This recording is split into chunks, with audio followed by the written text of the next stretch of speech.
This is Dan Dixie reporting for Press for Truth. We're here at the BC Grand Freedom Rally, and we're joined by the one and only Curtis Stone, the urban farmer. Now, Curtis, I want to talk about the fact that you've made the move. You've gotten out. You've gotten your homestead, getting out of here in this post-COVID 1984 pandemic, and that's incredible. So I want to talk about that. But before we get into that, what have you heard is going on in Texas? Because, I mean, a lot of people there are unprepared, and they're now suffering the consequences. What do you know so far about what's been happening there? Well, you know, it's a real example of how centralized systems are so fragile, and when they reach a breaking point, the collateral damage is massive. And that's a good wake-up call for us in the sort of prepper truther movement, because we all need to be prepared.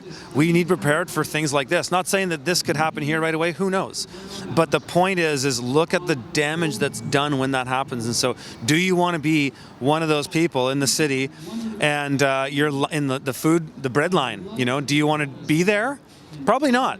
And so it's a signal that people need to start being prepared, taking responsibility for where they get their food, their energy, their shelter, their water, all that stuff, you know, taking ownership.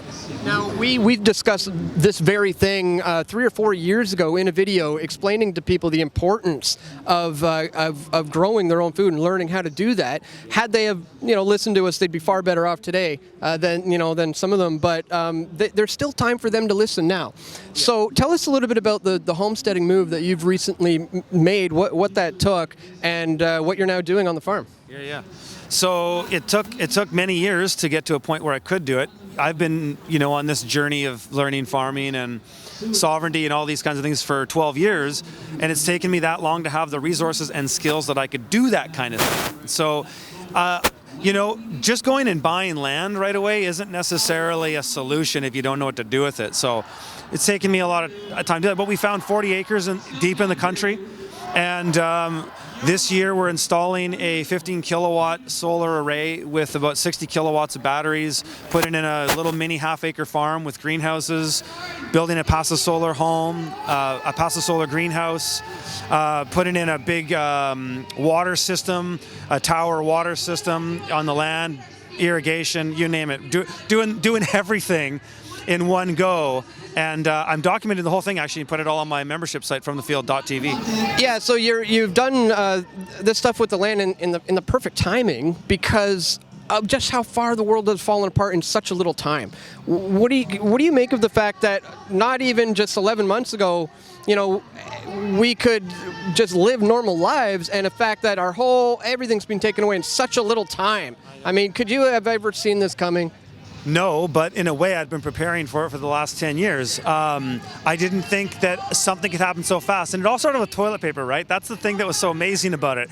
So the toilet paper was the trigger. Like, they've tried these kind of psyops before. They've tried pandemics before, N1H1, mad cow. They've tried this stuff before, but this time they had a little catalyst that was a little viral thing that society bit, and that was the toilet paper. And people got super scarcity mind, because people are very... You know, you can talk about food crisis, but you talk about where you can't get enough toilet paper or bathroom products, people will go nuts. And that's what happened, and that triggered this thing, and it's still going. These guys are riding this wave of, holy shit, the toilet paper thing worked. Right. What do you think the next toilet paper run is going to be? Is it going to be meat? Is it going to be, you know, food in general? Or what might the next run be? I mean, who really knows? But one thing I will say is I've been following the timeline of the Liberal leaked party email that came out in October, and I made a little timeline for it. Anyways, I took the email. It lays out what's going to happen in 2021, and so far it's been dead accurate. So I'm looking at that and going like, hey, I hope it's not true. And like, hope for the best, plan for the worst. But so far it's been dead on. The next thing might be this discussion about UBI. And if they start talking about UBI right away, how are we going to transition everybody to that? I mean, that'll be a strong signal that email is panning out. Yeah, true. And if it does continue to pan out the way it was written, it's going to be beyond too late. So it's too little to say it's crunch time. Crunch time is over, guys, big time. But that's not to say that you can still make the correct moves that you need to make. And Curtis is known as the urban farmer, and you can learn a lot about him from there. So tell them a little bit about the channel. We haven't had you on in a few years, and what it's all about. Totally. So I actually don't even really post to YouTube much anymore because I've seen this whole thing coming, but I have a fairly large channel there, so people can find me, the Urban Farmer, on YouTube. But I'm not really even urban farming anymore. I'm more rural homesteading in the middle of nowhere. So, I post all of my content at a website called FromTheField.tv.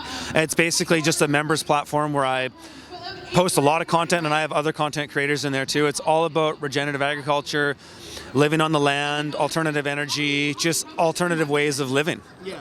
It's the most important thing to do at this stage in the COVID 1984 nightmare is to become completely self-sustainable, not relying on the banks or the governments or the grocery stores for that matter at all, right? Any final thoughts on just this COVID 1984 nightmare that we're in? I would say at this juncture, it's important just to be taking actions every day. Thinking clearly about, everybody's solution is going to be different. Everybody's way out is going to be different.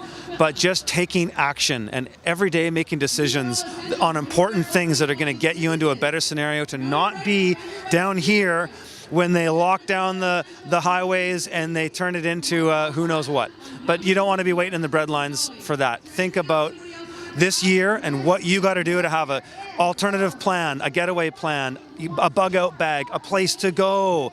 Thinking about relationships to food, farms that you support, things like this. Everybody can't just go off the grid and make a homestead right away, but there's things you can do to secure yourself so that you don't get caught off guard with these black swan events like we saw in Texas. Yeah, exactly. Good point. And that's what I think we're going to see more of, and that's why it's incredibly important to take the responsibility upon yourself. So, yeah, Curtis, thanks so much for talking to us. Everybody, check out the links in the description below. You keep up the great work, man. Thanks, Dan.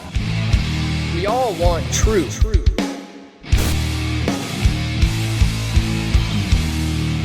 The truth will set you free.